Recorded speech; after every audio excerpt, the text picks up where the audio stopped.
And we bring in now David Rutherford.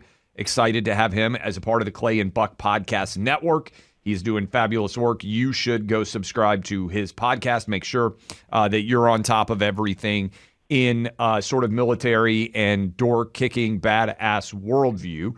And he is with us now. Okay, we've seen all of the blown-up boats that are happening off the coast in the Caribbean area, off the coast of Venezuela. There has been talk, Trump has talked about it, CIA may be covertly attempting to attack the regime of Maduro there, the person who stole power, according to most analysis of the election there. What should we know about Venezuela? Where do you think it's headed? Are we going to have boots on the ground? Is the Maduro regime, in your mind, in danger, David Rutherford? Hey, thank you guys so much for having me on. That was a hell of an intro. I appreciate that. I believe what we need to do is look at the nexuses of power that are emerging through the Venezuelan developments, right? You've got China, who's invested over $60 billion into loans, infrastructure, everything you can think of. You've got coordinated relationships potentially with Mexican cartels. Just recently, we had a Mexican cartels issue basically headhunting fees on certain border patrols. And then I also think you have probably a large portion of the population after the last election fiasco with Machado that is probably primed and wants a change. So all of these things converging into, I think, the posture that we're representing right now. I mean, what? 3 B-52s, we've got 10,000 troops, we've got soft guys. There's definitely agency folks working down there. So what happens next, I think, is going to be dependent upon Maduro's actions. I mean, the funniest thing I saw in the last few hours was one of their naval ships ran aground and sunk. So I'm not sure anybody's not good, right? So with all of that, I think we're things are heating up for sure. Yeah, Venezuela's Maduro regime has just ordered military exercises, by the way, which I got to say, I guess if you are you're the tin pot dictator of Venezuela now, Rut, you got to make it seem like you got muscles to flex. But if I were this guy, if I were Maduro, I might. Well, I'm sure he already has stashed cash in where are the places people do it, like the Cook Islands or the Channel Islands or whatever. But if I were him, I would have if I were Maduro, I would have my go bag ready and an exit plan. Maybe he could go get an apartment next door to Assad playing video games over in Russia. Wait, can I just jump in there? When I read that, Rut, all I wanted to know in that article, just so everyone understands, the longtime dictator of Syria, there was a report that came out that he's just hanging out in a luxury Moscow apartment playing video games all day. Is it Call of Duty? Like, what? I want to know what the video game is. FIFA, maybe? Yeah. Roadblocks? Yeah. I don't know. I think what's interesting is you have people that capture power in the way they did. And, I don't know if either of you saw the deposition from the gentleman relative, Tina Peters was putting it out relative to his work at Smartmatic and the specific development of that operating system to capture the elections 30 years ago or whatever it was. And I think when you have somebody that drives a country into the ground, eventually what happens? The people begin to rise up. And we certainly saw that in the last election.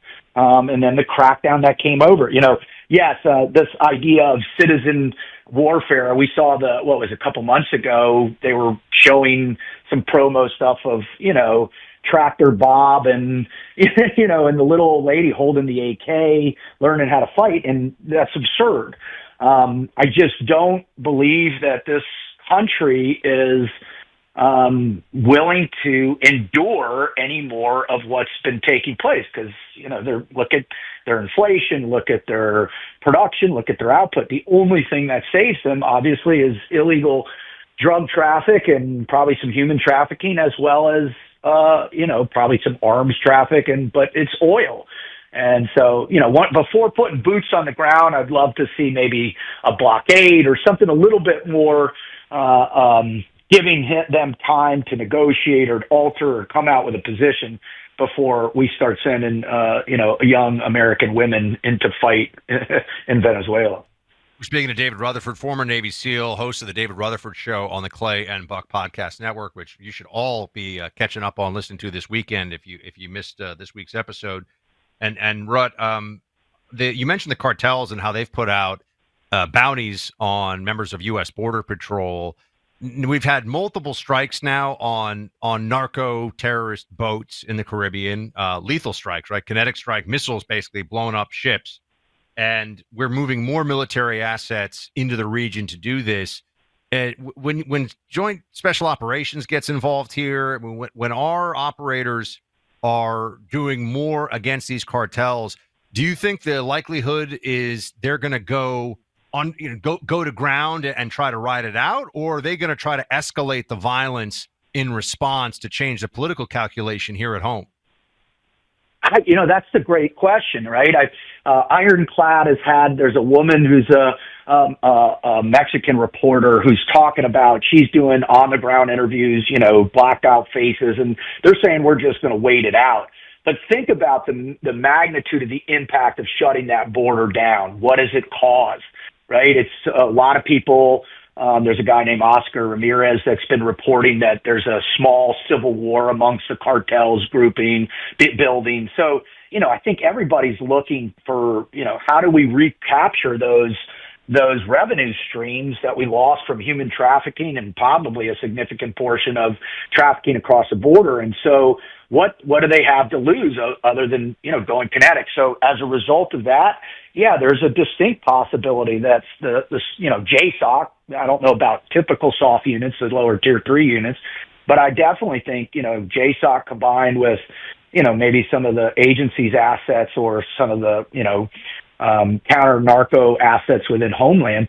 Yeah, they're going to be ramping up their mission profiles for sure. Where does this go? All right, so and I know you're trying to analyze this in general, but what do you think the true end goal? Marco Rubio is very, very well informed with what's been going on in Venezuela. Former senator, obviously now he's Secretary of State. So I would imagine that he's driving a large degree of this inside of the White House.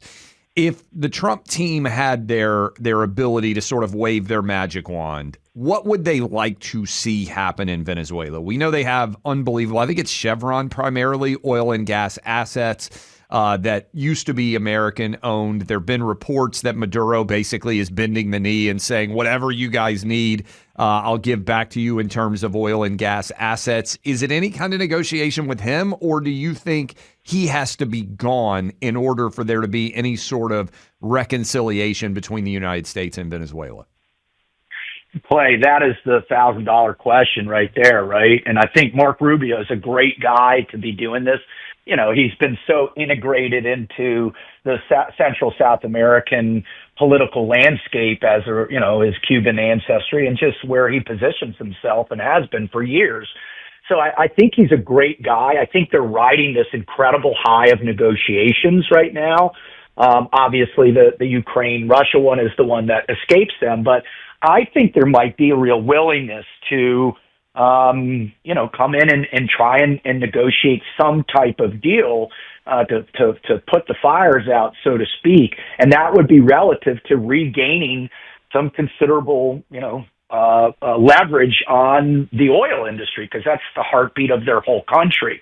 However, you've got a very staunch influence coming from China. Again, I was looking up the numbers just, this morning, and it's pretty staggering what they've been doing. So if they feel like their exports can be maintained through their China relationship or the BRICS relationship or whatever that might be, I think Maduro might be willing to stave off any of the economic pressures that he's already been doing so far.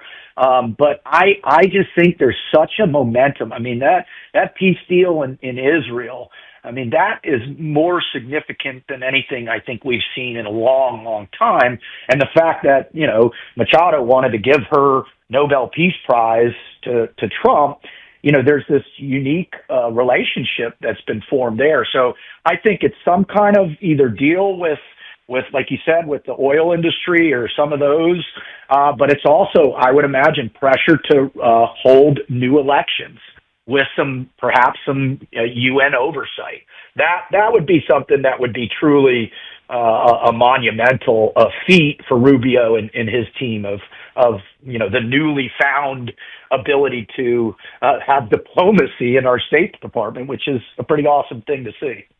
Rut, just promise me that you're not going to do a air quotes guy weekend in air quotes Colombia or Guyana, and don't get any ideas, buddy. Okay, we need you to keep doing the podcast.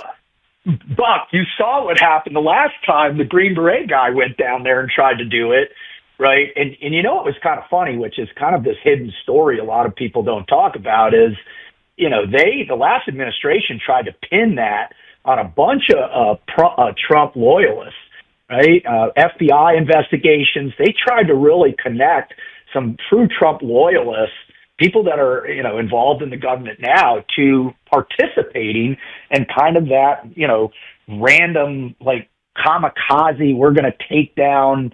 It was almost like a Bush League Bay of Pigs fiasco for the group. Yeah, it was like an 80s action movie plot, but it was real.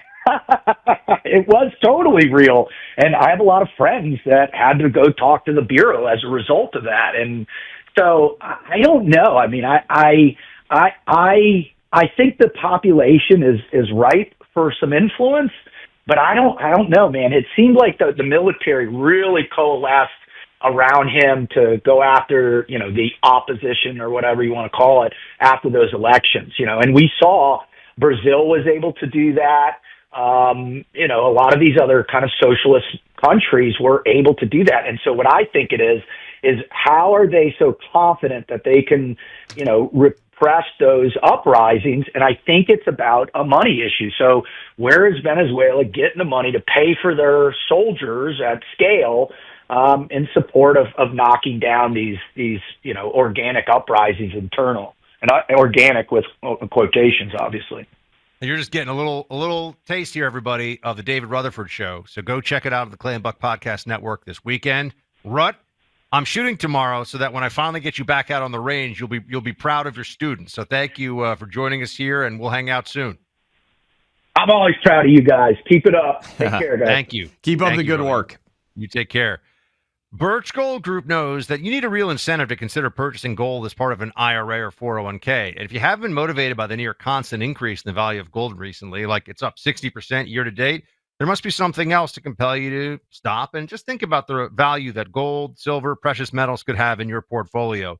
Birch Gold Group is the company you want to rely on. It's a company I've been buying my gold from for a long time now. And you'll also get, by the way, when you make a Birch Gold Group purchase, qualifying purchase, you get free silver. Silver is also up in value about 78% this year. For every $5,000 purchased from Birch Gold Group this month in advance of Veterans Day, they'll send you a free patriotic silver round that includes the American and Gadsden flags on it. You know, Gadsden flag, the Don't Tread on Me, you know that one. Birch Gold can help you own it and convert an existing IRA or 401k into an IRA in actual physical gold. So you want to go with Birch Gold Group, my friends. They do absolutely the best anywhere out there. And I'm just a big believer in gold in general. I'm somebody who thinks that gold is a very important thing in the future, and it's going to continue to be. So please text my name, Buck, to 989898. Text BUCK to 989898 and get started with Birch Gold Group. The best antidote to wokeness? The Clay and Buck Show. Like, subscribe, and share.